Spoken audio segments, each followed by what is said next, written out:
I gotta be honest, I did come into this film with a little bit of a bias. I've mentioned in the past how I bristle at films and stories featuring teenagers, and more recently just characters in general, who do really crazy, really stupid stuff, all under the misguided assumption that they are living life fully. This is for a variety of personal reasons, and I have to be honest, it did color my views a little bit. That said, this film actually managed to win me over in spite of those biases, simply by virtue of telling a good story. There have only been two other films I've seen over the course of reviewing movies where they've actually accomplished that, and it really speaks to the strength of the film. To understand what I mean, join me for this episode of Romney's Reviews.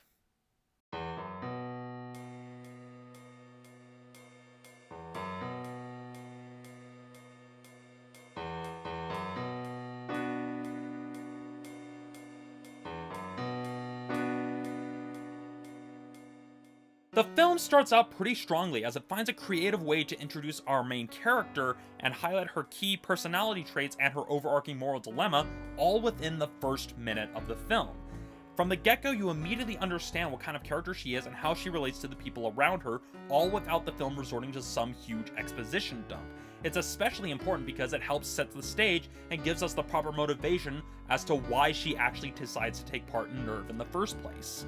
On top of that, I also like how the supporting cast aren't just tossed to the side, because oftentimes in a lot of stories where the main character enters a world that they never knew existed, a lot of the characters from their so-called normal life tend to get tossed to the side, but here, they remain as an active part of the narrative. We see how they react to what's going on, and we see them actively trying to intervene. They actually are an integral part of the story.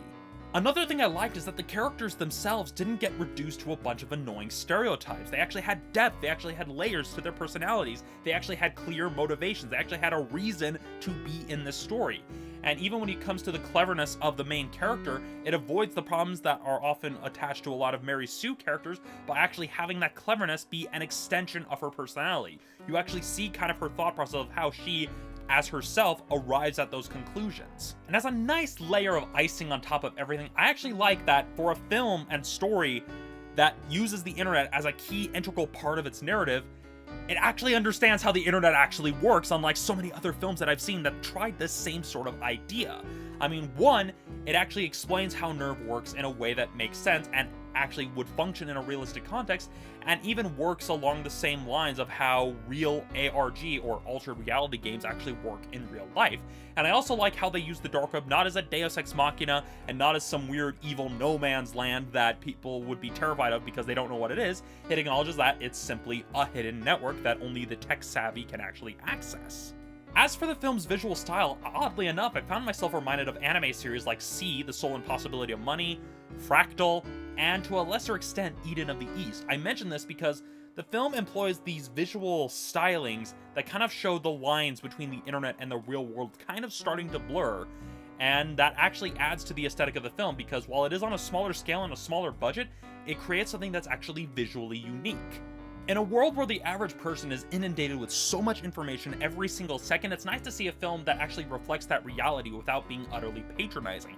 I also like how they managed to work in technical glitches as part of the overall aesthetic, because it adopts some tropes commonly found in found footage films to add this sense of realism and grit to everything. Yes, even with my own personal bias and my overall reluctance to see this film, I was won over by the quality writing and the unique visual style. And it also helped that they actually knew how the internet actually worked and weren't completely patronizing about it like certain other internet hacking-based films I've had to sit through. The film is well written with well-developed characters, the story of the film actually has a nice internal consistent logic, and really at the end of it all, it's just a well-executed thriller. I mean, if you're looking for an old-school Hollywood-style thriller filtered through the lens of the digital age, I highly recommend checking this film out when you get the chance. All of that said, Nerve gets a 5 out of 5. So that's it for this episode of Romney's Reviews. Thank you for watching. I'll see you all next time.